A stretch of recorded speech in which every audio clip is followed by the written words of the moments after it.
It's the Daily Doug.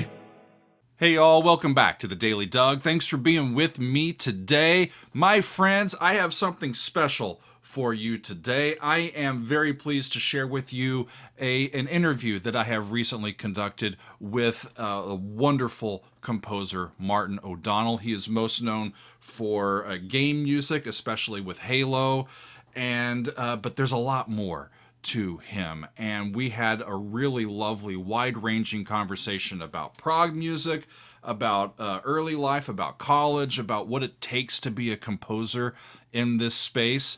And I am just thrilled to share this conversation with you all. So sit back and relax and enjoy my conversation with Marty O'Donnell. Thank you for taking the time to chat with me. I have a feeling that we'll have quite a bit in common, of experiences over life. But I'm looking forward to chatting with you, and it's going to be fun. This is great. I love it. We both have gray hair and gray beards. It's good, and glasses. Yeah. I grew my beard out when I turned 40, and my wife actually liked it. So. Oh, that's it's nice. easy to remember. Am I bearded? I'm after 40. Okay. I'm in my mid 40s, and it's a weird thing. I've kind of got the pandemic sort of booted me out of higher ed, and I'm like, what the hell am I gonna do? Well,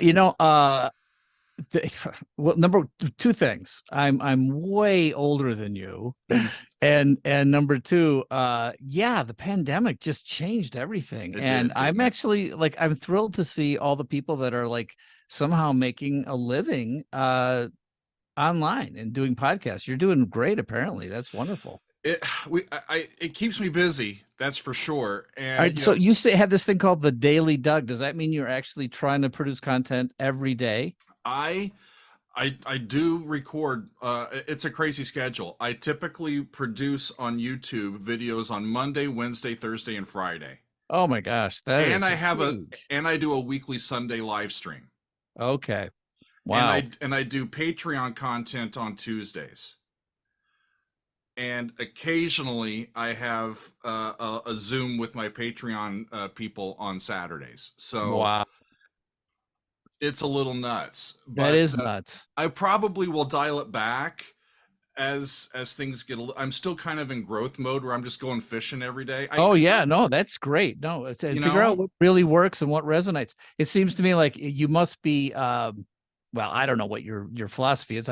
Sorry, I haven't been I'm sure you have so much content out there. I don't know where to start, but I think I started like I told you. I watched your thing on Close to the Edge, which was hilarious.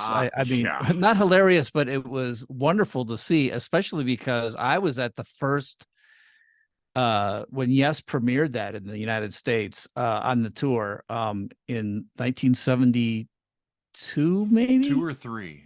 I can't remember. I can't remember. It was 72 or 73. I was there at the Erie Crown Theater in Chicago.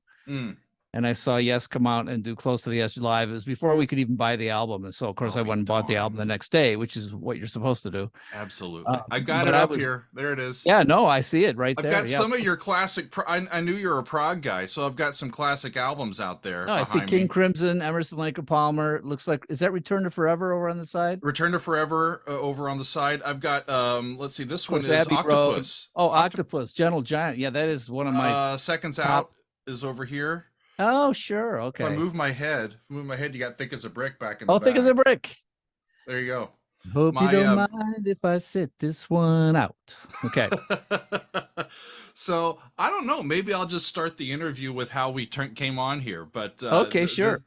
I'm really happy to talk to you. And so let's start with childhood. I read that your dad made films and that your mom taught you piano. Yes. So is Chicago your hometown?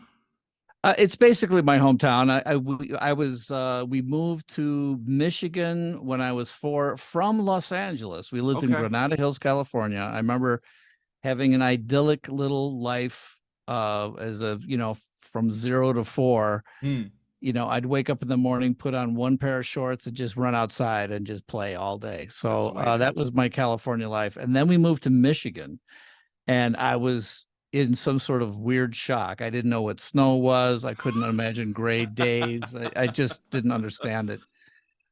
We moved from there when I was 7. We moved to Chicago area, and I lived in the Chicago area pretty much all the way up until on and off. I mean, I went back to I went to USC for grad school. Right.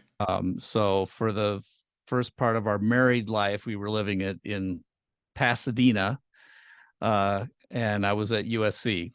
Never been to Southern California. Really? Oh Never my gosh. have. Yeah. Well, it's not necessarily a good time to go at this point. Yeah.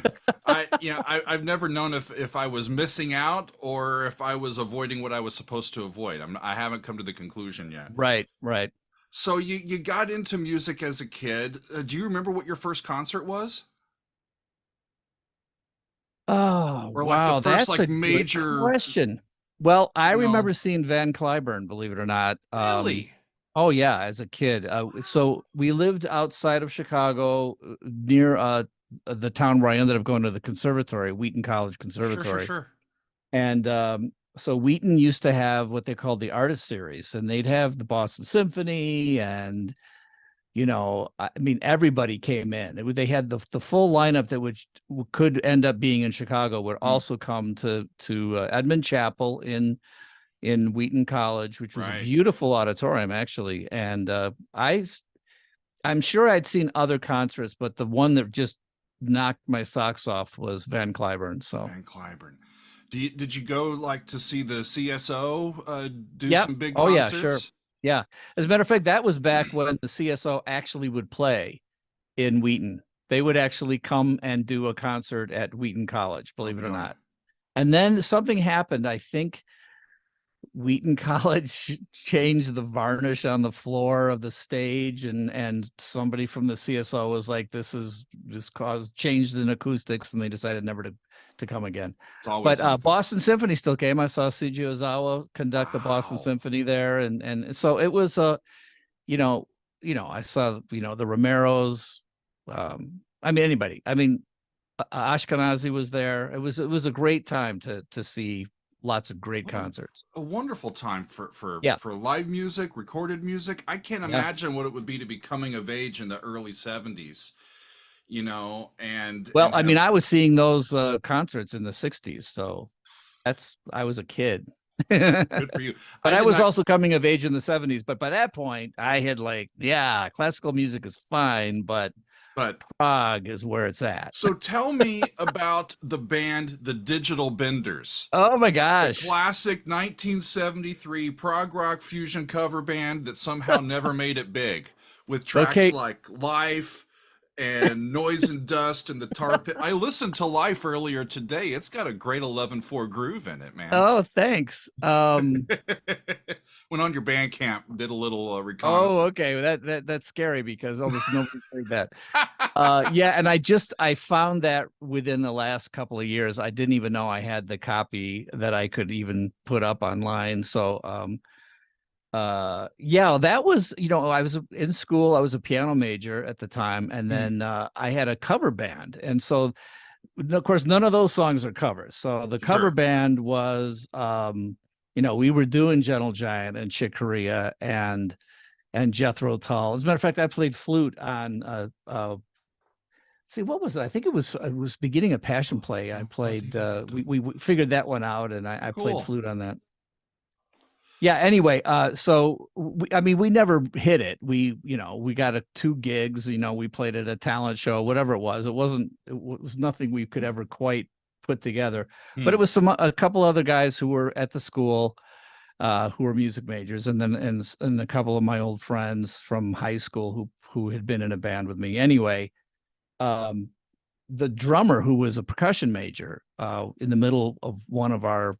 I'm trying to teach, him to the 7th galaxy, to the guys.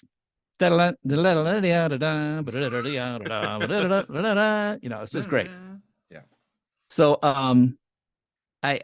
he goes, Marty, you've got a really good ear. Obviously, you can figure all this stuff out, but it might be easier if you just wrote something. Sure.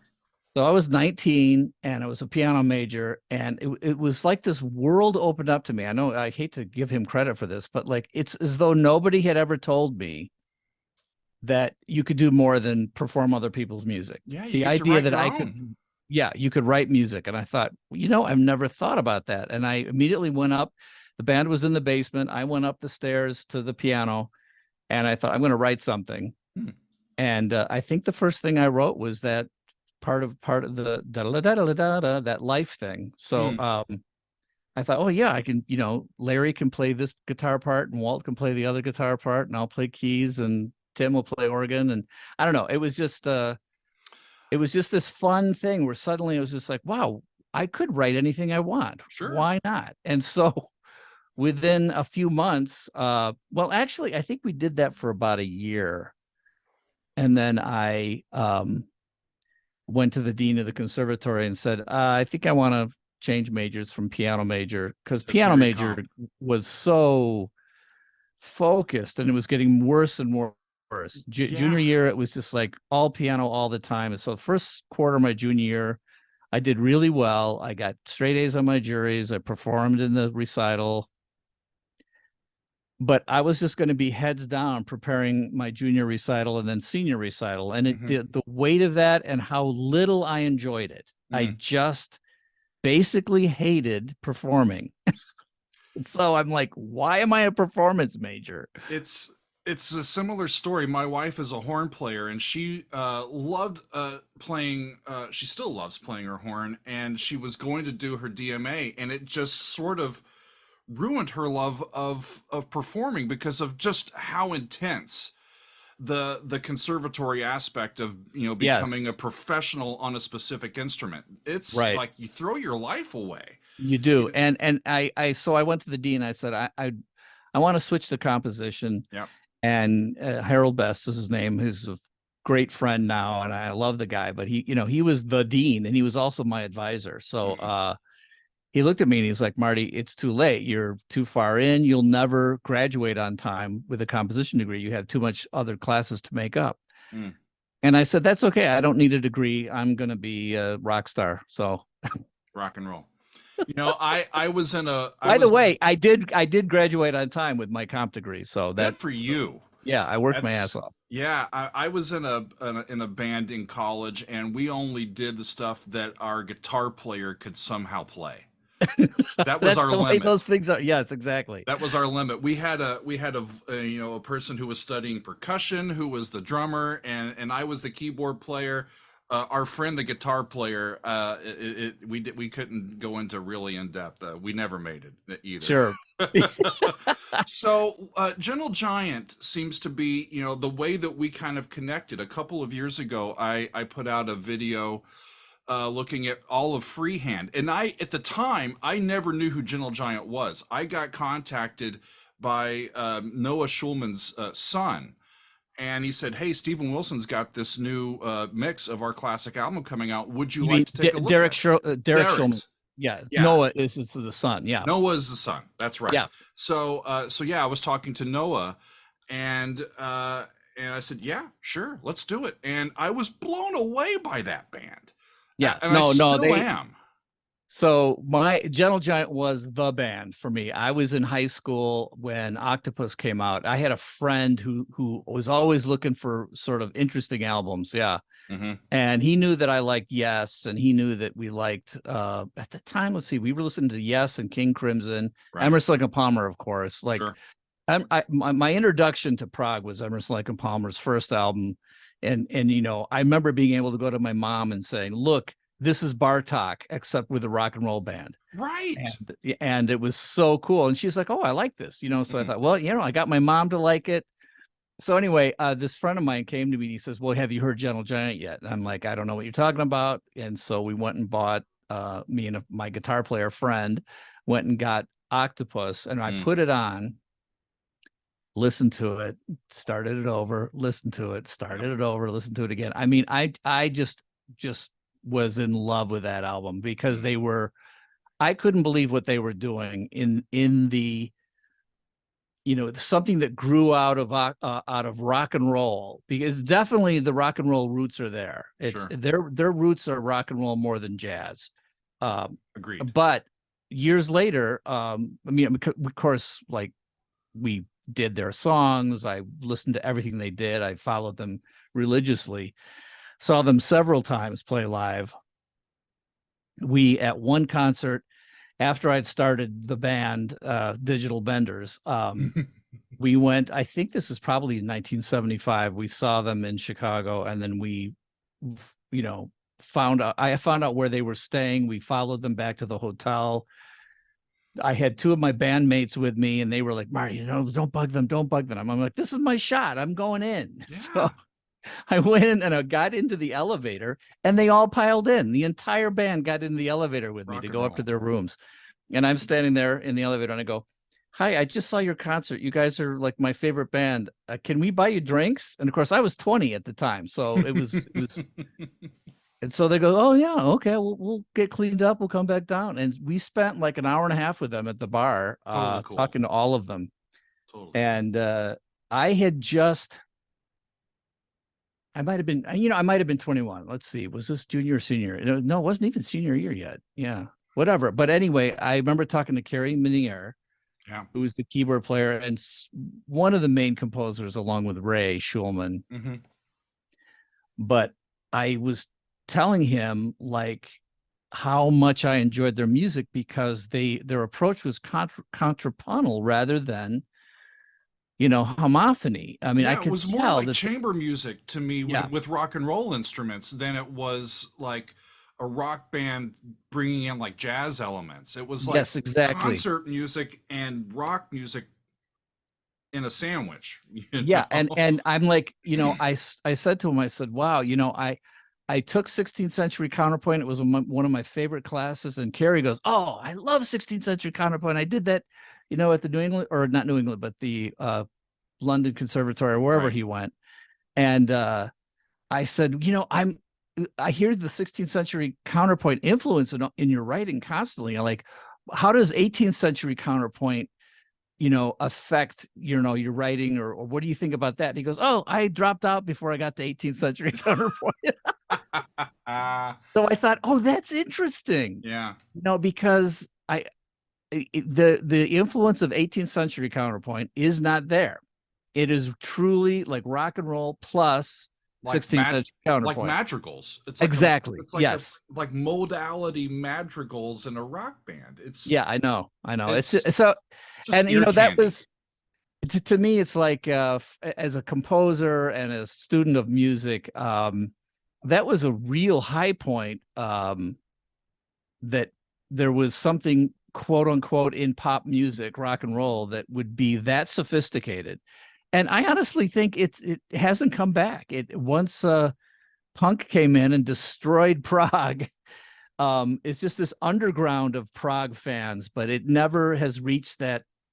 There was a point with Emerson, Lake and Palmer, obviously over the top, ridiculous circus theatrics, but they were popular. They were bringing in huge crowds. Yeah.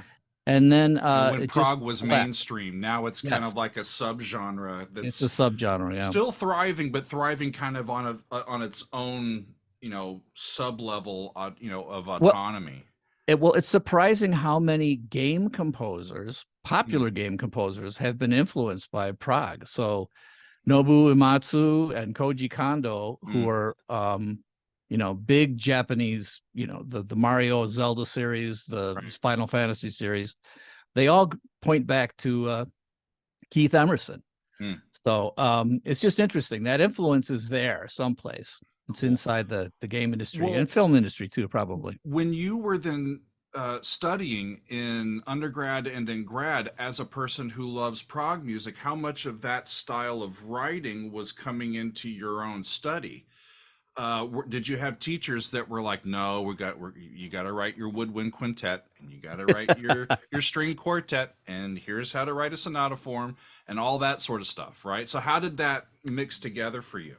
Well, I got to say that the two guys who were at the Conservatory of Wheaton, Howie Whitaker and Harold Best, were both very progressive guys when it came to composition. Cool. And when they, Howie was my first composition teacher, I think, like I said, in my junior year. So I'm starting late. But he was interested in what we were doing. So he came out and watched one of the band rehearsals. And then he came back to the conservatory and told all the teachers, at a big teachers meeting that, like, hey, there is stuff happening outside our curriculum. Some of these students are doing things that are very interesting. Mm-hmm.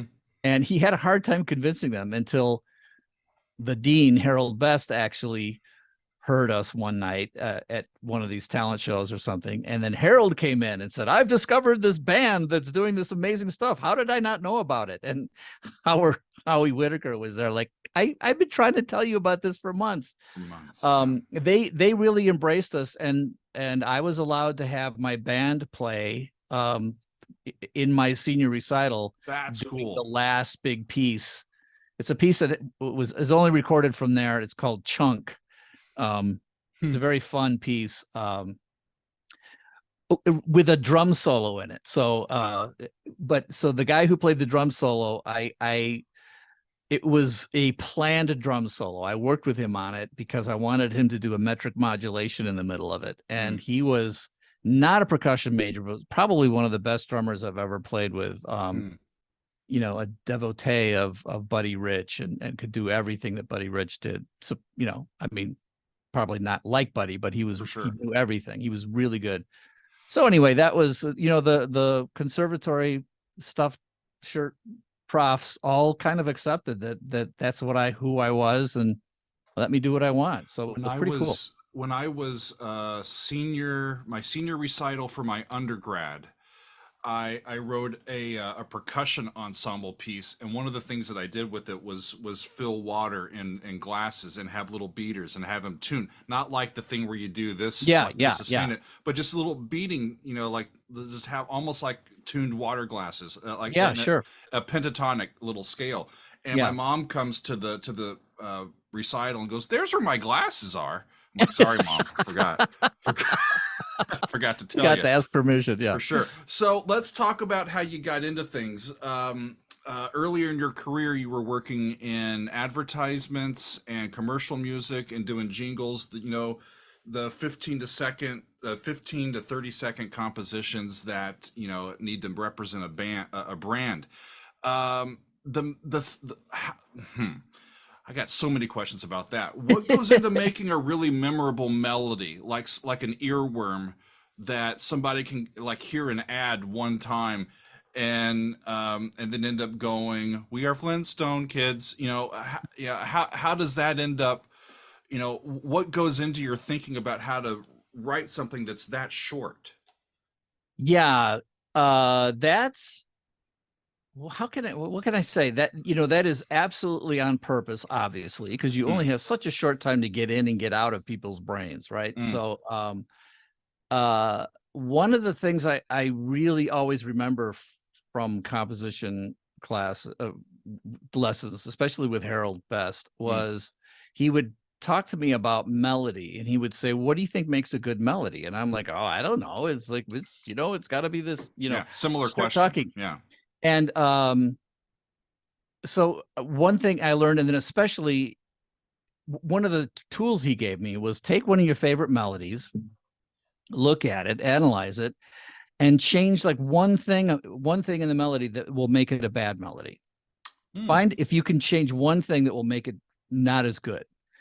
And if you can do that, then you're on the way to figuring out why it is good, because you can figure out how to make it bad. And one of the things, as there's a few things that I think are common to all good melodies, is there's a discernible shape, it's singable, and it has it should only have one high point and one low point, or one high point, or one low point. It can be one or the other. Now those are rules of thumb, right? Those are not, they don't apply all the time, but like sometimes if I've written a melody and I'm like, somehow this isn't landing for me, I'll just look at it and I'll say, "Oh, you're hitting the same high note 4 times in a row." So I'll take the third note and just move it up a step. I mean, just technically move it up one note, see what happens. And suddenly it's like, that's a way better melody. This also has its background in Counterpoint as well, because we learn how to exactly. write, we learn how to craft good counter melodies. If you start with a good melody, you can make a good counter melody, but coming back to the same note all the time in a counter melody is a no-no, right? You get red marks on your paper. So that's really intriguing. Well, that's what I loved about especially 16th century Counterpoint was the aesthetic in that era of writing music was that here's what makes a good melody, and all parts should be good melodies. And by the time you get to 18th century Counterpoint and homophony, most of the time it's based on chord progressions and voice leading, and you'll have alto lines that are da, da, da, da, da, da, da, da. It's like, well, that's not a good melody. Yeah. And they would never do that in the 16th century. And that's something I loved about it. And they won't sing it musically either, Right. Yeah. Yeah.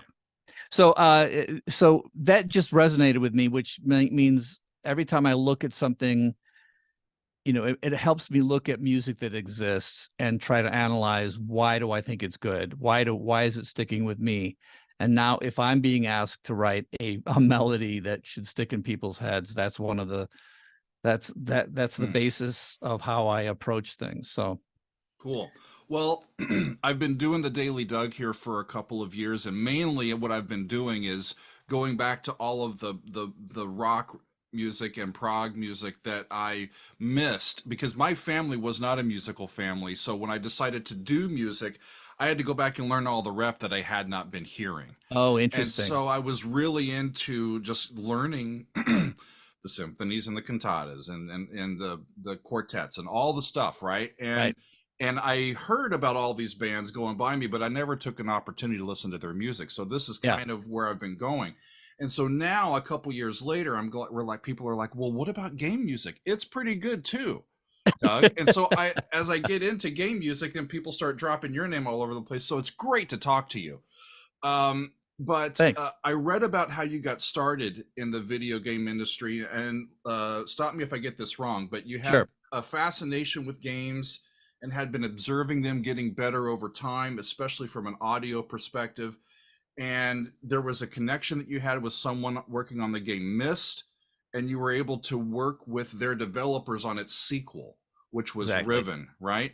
And so the people working on that game, Riven, also, they in their spare time played a game called Marathon, which was created by this outfit called Bungie, right? Right. And whose offices happen, excuse me, to be near to you in Chicago.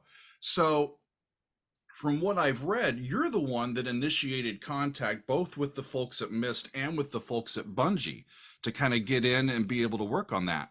I have tried to introduce myself to people to say, hey, I think I could write for you. And it doesn't work very well. So one of the things, like for other composers out there, talk a little bit about representing yourself. Yeah. Networking, being your own advocate in the marketplace, and how best to, not say too much, but to say just enough or sell the next. I'm not sure, but talk a little bit about your approaches to getting yourself kind of a foot in the door.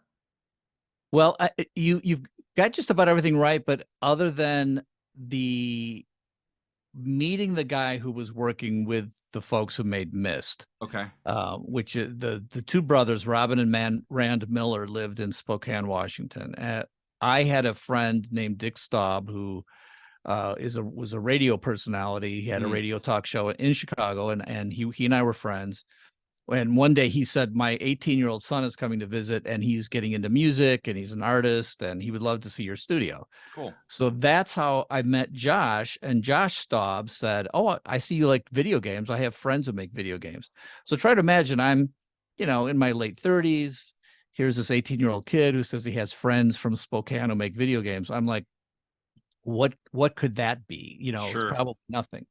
Well, he showed me the beta version of Myst that night, and my mind was blown. I was like, finally, this is what I've been waiting for. Video games are going to be, from a production standpoint and a fidelity standpoint, they're going to be something that I could really jump into. So I immediately made it my mission to meet his friends, and it took, from that point, that was like 1992 or 3 or something. It took another 3 years of me just constantly trying to weasel my way in before I was able to get the sequel, which was Riven.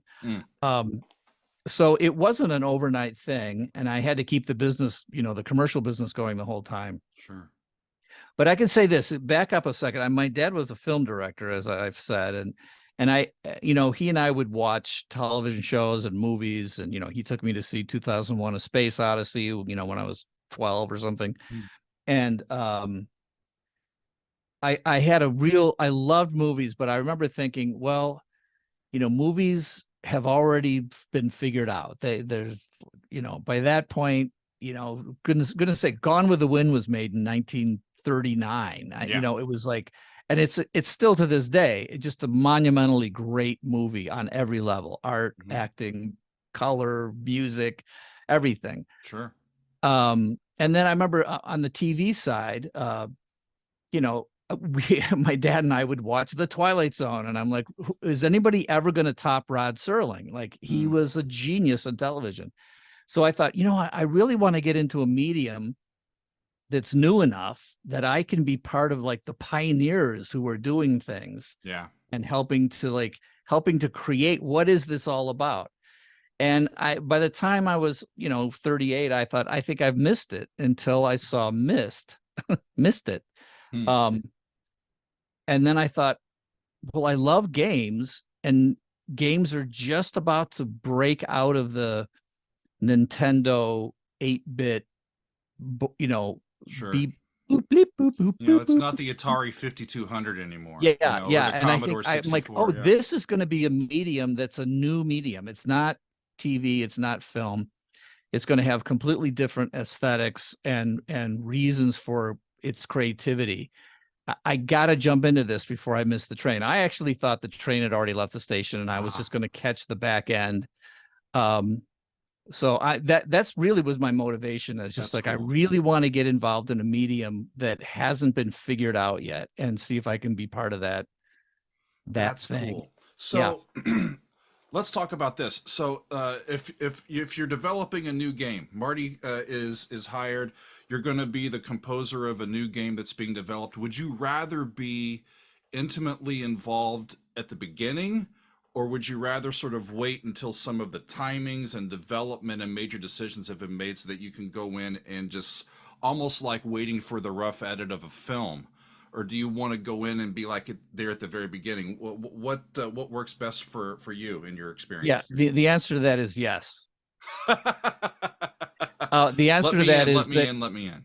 Yeah, it is. I need to be involved at the beginning, and I need to be involved at the end. The reason I need to be involved in the beginning is I really want to know, like, what can I do to help craft the way audio is going to be used in the game conceptually. So I can be there, and I can be with the story guys and the writers, and I can cast the actors, and I'm working on sound design. But when it comes to the music, other than sometimes some early sketches or early marketing material that will help define the direction that the game is going to go in musically, I don't get to the specifics of the music until towards the end, where you're right, where I can actually get my hands on playing the game, seeing how it actually gets through levels, what is the flow from the very beginning to the end, what are the places where it branches out. And by the way, I'm one of the few people who was able to, in the game business, that was able to do that. Once I sort of embedded myself in Bungie and became the audio director inside of Bungie, I was able to fulfill all of those roles. And I've preached this for a while, because I see a lot of games out there where it's obvious that the composer wasn't involved until the very end, or the composer was involved too early, and they just said, we think we're going to need 20 minutes of walking around music, and 20 minutes of battle music, and 20 minutes of spooky music, go. And the composer's just like, what am I writing to? Just, okay, I'll just write stuff and throw it over the wall, and somebody else implements it, Yeah. I, as a player and as a composer and an audio director, I can play that game and go, yeah, I see that it's disconnected. It doesn't feel organic. So yes, I think the best way to be into working on a game is pretty much to be there from the beginning all the way through to the end. So, yeah, that's cool. Hard. That's expensive, and it's hard to do. So I was into games as a kid, and then I kind of got away from it. And now that I'm in my 40s, I haven't been a gamer for a good couple of decades. So when people started talking to me about all these games, I've never played Final Fantasy. I've never played Halo. I've never even really heard all of the music. I did listen to the original theme today because I thought I would be derelict in my duty if I didn't. I listened to your prog stuff. I should listen to. So no, that's good. I love it. Where did the inclusion of Gregorian Chant come from? That's cool. I'm like, because I'm a choir guy. I mean, I know. I made my name writing choir music. So DSC, Ray DSC. I mean, what? How did that come about? Well, okay.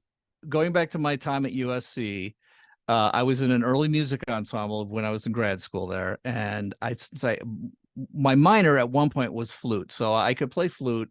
I played Renaissance flutes. I played recorders, and my fingers were, my hands are big enough I could play the bass recorder and the bass Renaissance flute, which is like a baseball bat. Sure. And then because I was in that, there was change ringing. I mean, we did change ringing with bells, which was, I loved that. It was process music. So I love process music, and I loved what I learned from that. And then there was a choral thing. And so we sang Gregorian chants, and I loved Gregorian chant, even when I was taking, music history, and looking at Liber Musicalis and thinking about the history of music. Right. So, that was just always something I loved. And I because of 16th century counterpoint, I loved modes. I loved modal music, and I loved that approach. That Halo theme, it sounds like E. Dorian when I listened to it earlier. Yeah, it is E. Dorian. Yeah. That's some of the people who are going to be fans of mine are going to laugh to hear you say that. Because that was a joke way back when people first asked me about it. I'm like, well, I decided to do Dorian in E, so it's E. Dorian. So a lot of my fans go, oh, E. Dorian. Anyway, that's exactly what it is. And the C sharp is important. The C sharp is important. You see, that's the thing. Now, here's the key to that. If you're writing a Dorian melody and you don't accentuate the raised sixth, it's not a Dorian melody. For sure. It's got to be minor with a raised sixth. Otherwise, it's really not Dorian. I'll see people start to write in modes, and they don't take advantage of what makes that mode unique. So if if you're in Lydian and you don't accentuate the raised fourth, it's not Lydian. So anyway, it's got to be a major feature of plus the I can tell you also have perfect pitch. I've watched you as you're listening to things. I can see you saying, "Oh, that's G sharp major." I kind of do. I actually don't. I don't have perfect Are you pitch. relative like me? Because I'm relative pitch. I am relative. I actually I have an app on my phone, a little piano app, and before every one of my videos I tune up. I take like 5 or 10 minutes and I'm solfegging around to make sure that I know. And if I can figure out where it starts, then you can and define it, normally I can go from there, because I taught at Westminster Choir College for more than about a decade, and worked in the theory and composition area, and we were responsible for musicianship and teaching these students who are going to be professional vocalists, how to do all of, and learning their pitch and all that sort of stuff. And so you had to be better than the kids. Exactly. So it's something I worked very, very hard on over the years, and it's just become natural to me over time.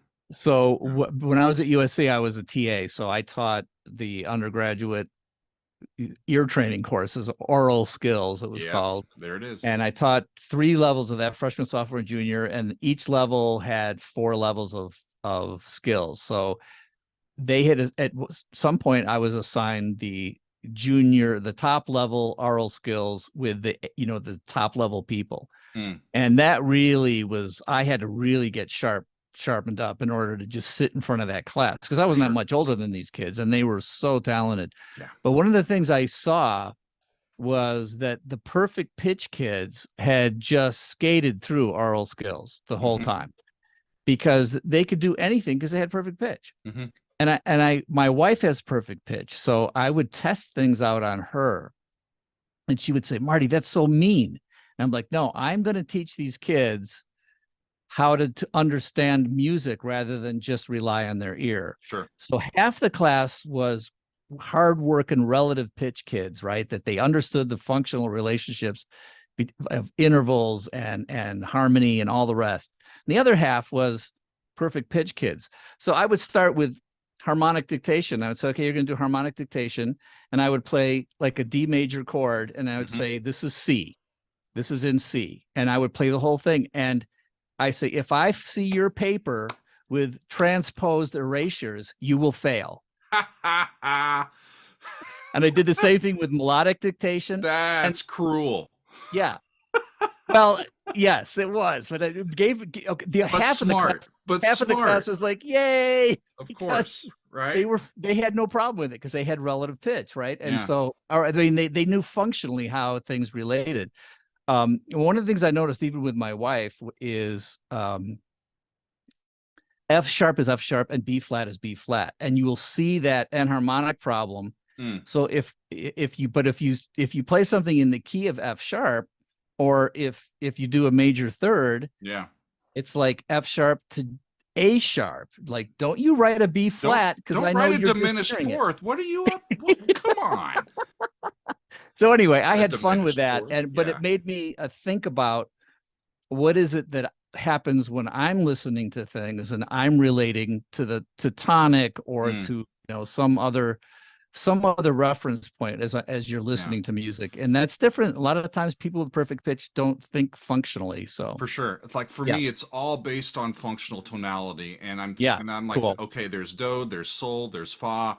And then at some point I'm like, fa equals this. And then I start using the actual musical names. Now you were movable though, right? I mean, for sure. But I've also, but we had so many kids that really enjoyed doing fixed do or law based minor. I taught all of them based on whatever the kids needed to the best. I've found that if you're doing oral skills to really understand how the music is working, then the movable do based minor is good because it relies on function. Yes. Right. But if you're a clarinet player or a violin player as a kid, and you're wanting to learn the right fingering, then maybe, just fixed do works better because fa is always fa. So it just, I don't know. That's interesting. More than one different way to get. Oh my goodness, that's what right answer. When I talk to people about music theory, they act like there is like a music theory that you learn and it will explain everything. And I'm like, no, like all music theory is just the rules or the traditions that were happening at a certain point in time. If you want to sound like Mozart, here's the way you need to think, because this is the way Mozart was thinking. If you want to sound like Bach, here are the tools and the way Bach thought about music. So if all those things are just structural moments in time, and I've like, there's nothing wrong with parallel fifths if you want to sound either ancient or like rock and roll. So it's like there's no correct anything, right? But it is good to learn why does something sound a certain way and why does something function a certain way. I've always told my students that the theory is almost like a deconstruction of the art. The theory should never drive the art. The art always comes first, and then the theorists are like, how the hell did they do that? Exactly. They did this, they didn't do that, they didn't do that. So if you want to get that, here's the roadmap. So I love deconstructing music and figuring out why it works and how it works. And so and I've always been a teacher kind of first at heart. I call myself a classical composer. I have written stuff, but I'm really a teacher at heart. To be honest, I didn't know everything that you had done, but I just listened to your Ave Maria just before I came on. Absolutely beautiful. Gorgeous piece. You should know that's sort of what I want to do. I'm doing that in my retirement. I want to write a Requiem Mass for a cappella choir, and I wrote a Kyrie so far. That's what I've done. Lovely. My doctoral dissertation was the writing of a Requiem. I did a Oh, you're kidding. Oh my yeah, gosh. I did a 40-minute Requiem Mass, and it was there's a version with orchestra and there's a version with organ, and it's got a baritone soloist and a mezzo soloist. And oh, beautiful. I'm oh quite my gosh, proud of it. I haven't thought about it in a while, but did you get a good performance, a good recording? I did get one or two that was pretty darn good. And oh man, I'd love to hear. Well, I don't know if I want to hear it because it might influence me. I don't want that. But anyway. Well, I'll tell you what, if you're into choral music, we need to keep talking. Yeah, yeah. And my wife got her master's in choral conducting. So wonderful. Where'd she go to school?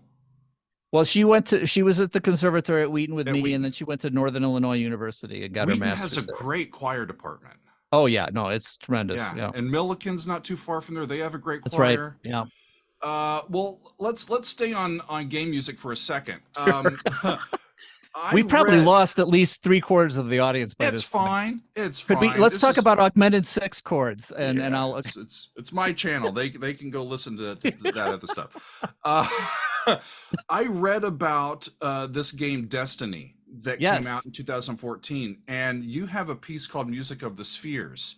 Yes. And it was described as a symphonic suite and as a companion piece to the game's soundtrack. So you wrote it with Michael Salvatore, who you've worked with for a long time, and a guy named Paul Johnson, and some guy named Paul McCartney. Yeah, actually, I have questions. Yes. C. Paul Johnson worked on other music in the Destiny series, but he didn't work on Music of the Spheres. So there's a whole sort of long story behind the handling of the release of that album, which has a storied sort of sad history, but you can find it online and you can, listen to it. Sometimes the credits are wrong. The three composers were myself, Mike Salvatore, and Paul McCartney. Was that around the time that Paul was trying to do some like chamber music and other sorts of things as well? The interesting thing is he has been doing that for years. Mm-hmm. He did an oratorio, and he did some movie things, and he did chamber music. He tried his hand at just about everything.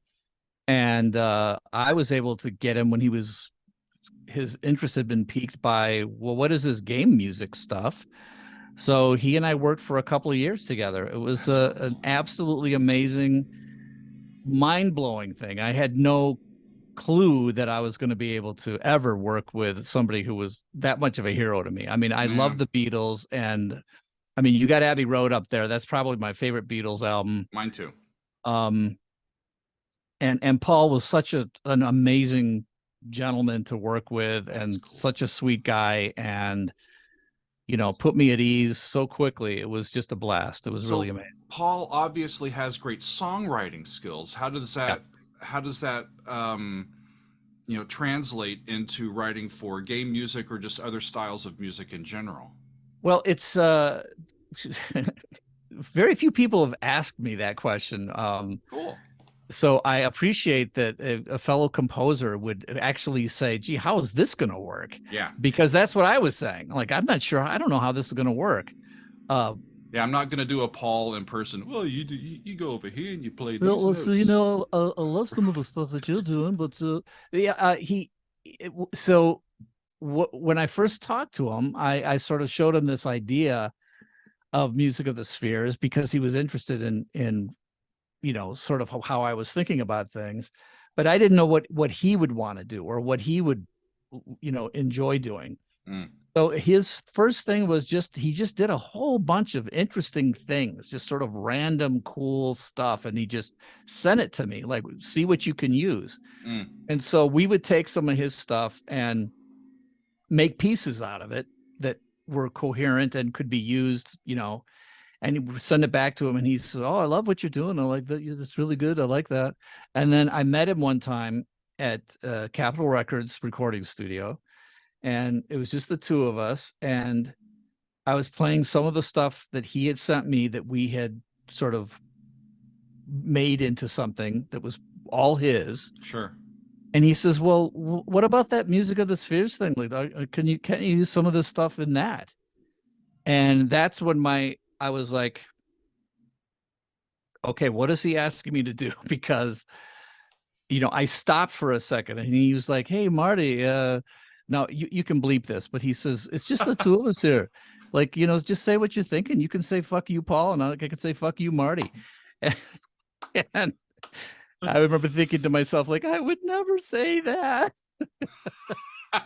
Right. But he was just trying to calm me down. And I said, Paul, look, I mean, you're known as one of the greatest collaborators of all time, but you're also like one of the greatest just individual artists of all time. I'm not sure how you want to. He says, oh, no, I'd love it if you take some of my melodies and mix it with some of your music and it'll become our music. Cool. And I'm like, okay. Yeah, that's yeah. That's like every birthday present for a decade at least. Right? For my life. Yes. Yeah. So at that moment, I just relaxed and I'm like, okay. And I was at the piano and I'm like, well, here's the path. It's the first piece I'm working on. I played some of it. And here's one of these melodies that you sent me in one of these other pieces. Here's how I would work it into this piece. And he goes, oh, yeah, I like that. That's good. So at that point, we had permission to take anything Paul had sent us and work themes, motives, cool. progressions, anything we wanted to into any piece I wanted to do. So that was amazing. So has that been performed and recorded and all that stuff? Oh yeah, I will send you a nice recording of the suite. Awesome. Well, that gets to kind of where I my next question, where I wanted to go, and I know, and we've been talking for a while, but it's wonderful. By the way, just to put a period on that thing. Yeah, sure. That was originally the concept of the Music of the Spheres was to be the prequel album that would come out before Destiny the game. Okay. That didn't happen, but all the music that was in that album is in Destiny. So it's actually music for the game. Okay. It's not ancillary to the game. It's in the game. Cool. Yeah. It seems as though you got in, like you said, at the start of everything. It seems as though video game music, like film music, has sort of started to transcend some of their original environments and migrate to the stage. I've seen now I can't remember the movie, like one of the like Raiders of the Lost Ark with like live orchestra, and I'm like, cool, and I've also had friends that got hired like going to New York and like, oh, what are you doing? I'm playing a gaming concert where we're playing a bunch of game music. Video games live. Yeah. That's one of the touring concerts. My question is, have you participated in stage presentations of your gaming music, and what's that experience like? And are there like specific timings? Like, oh gosh, for the second hour of our interview. Yeah. It's we can go as long as you want. I don't care. You could make 3 shows out of it. We can. Well, one of the things that I was thinking about was, if I'm writing a piece of music for the stage, I might think, oh, this section needs to be 3 or 4 minutes long. You may be writing for a level in a game that could last 2 minutes or 10. There's flexibility. I love what you're doing. This is you are doing basically the talks that I've been giving for the last 20 years about game music to composers. Cool. That is the thing that makes writing for games unique. Writing music for games unique is that, right? It is the idea that in linear scoring, because I've done movie scores for years, you know exactly what the timing of any scene is. It starts here, the girl kisses the guy here, the bomb explodes here, and then the car drives off the cliff over here. Right. I mean, you know what you need to do. And it doesn't change, and it makes life a lot easier. It's still a very artistic thing to do, but it makes life easier when you know exactly what points of time you have to hit.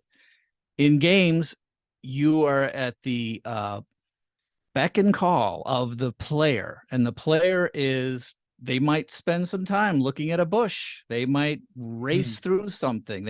They are in control of the time. So if you want to score the player's experience, which means to me, it's all about using music to score the emotional journey that the player is on. And if you want that to be something that adapts to what the player is doing especially from a time and emotional standpoint.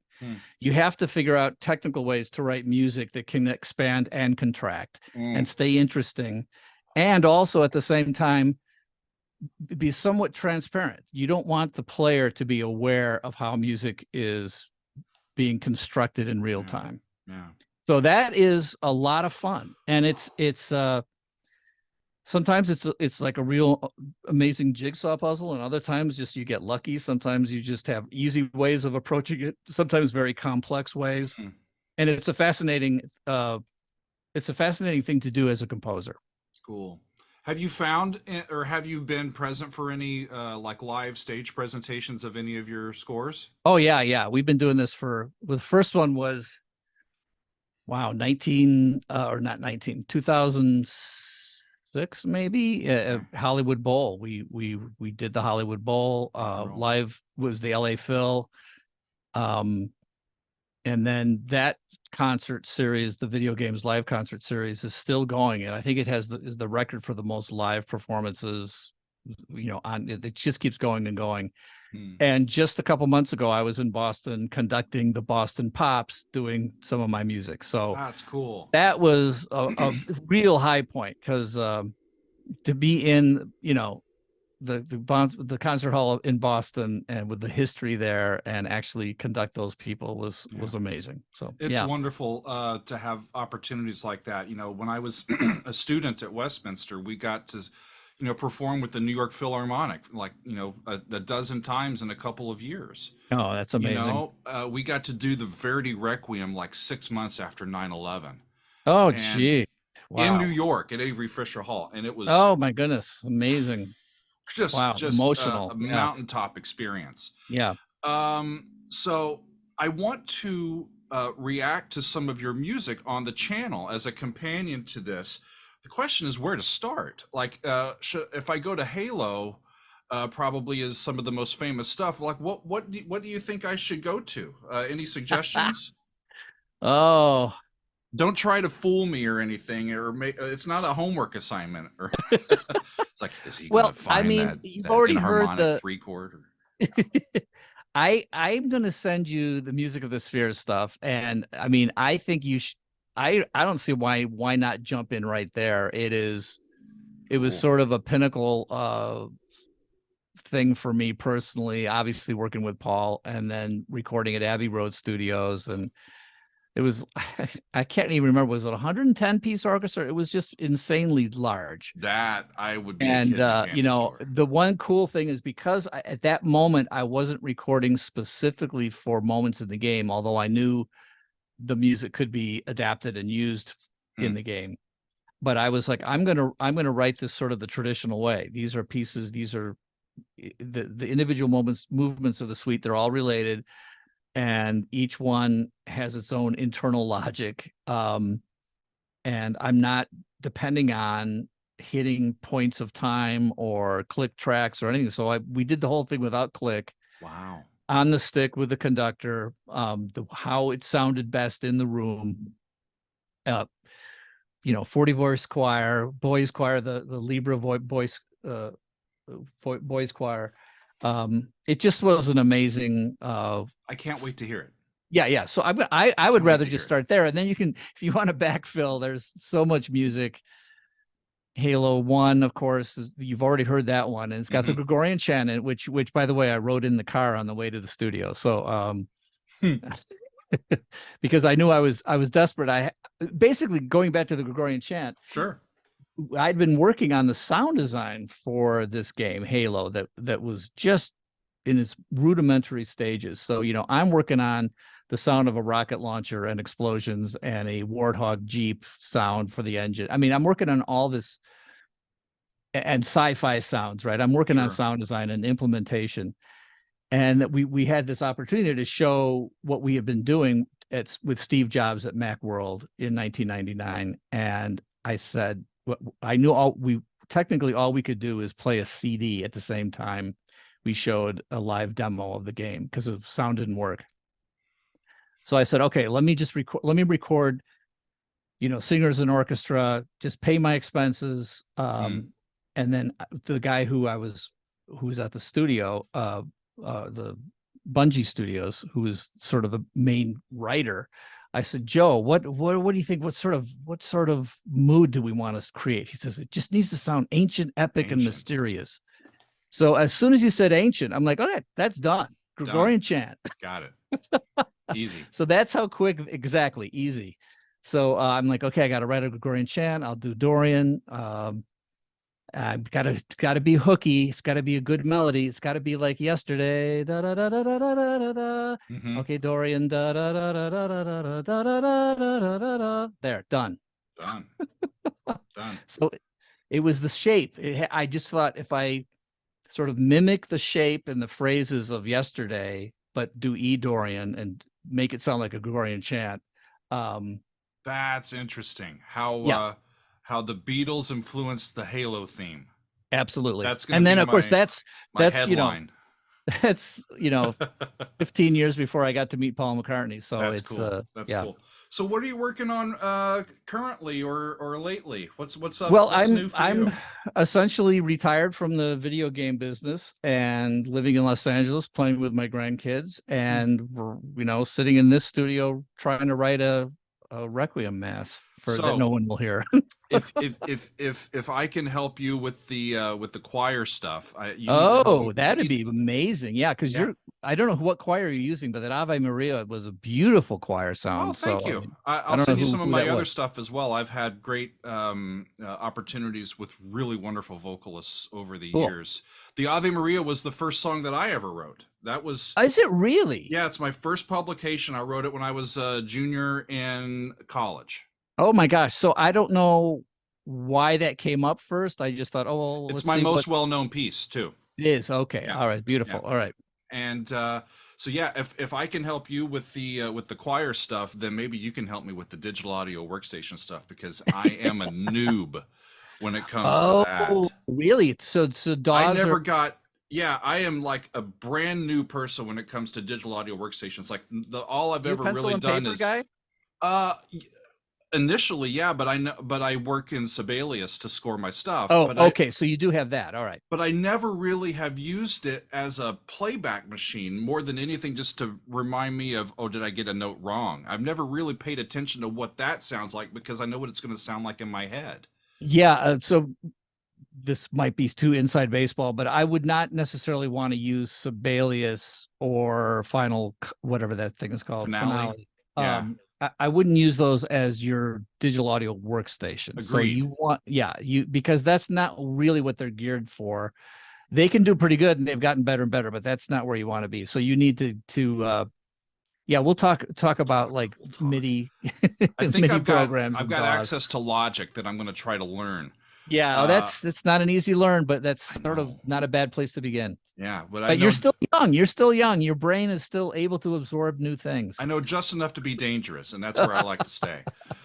Marty, I look forward to our next conversation, because I can tell that we'll keep talking and bouncing ideas off of each other. This has been a really lovely conversation. It's great to get a chance to meet you and chat with you. So thanks for taking the time Doug, to be with me.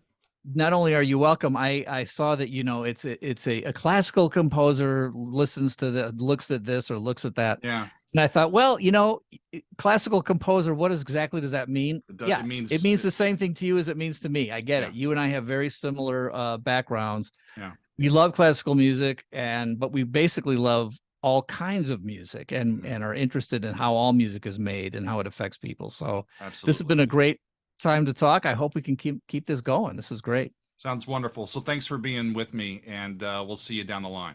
Yeah, you're welcome. Wonderful. Thanks, Marty. See you soon. Bye. Bye-bye.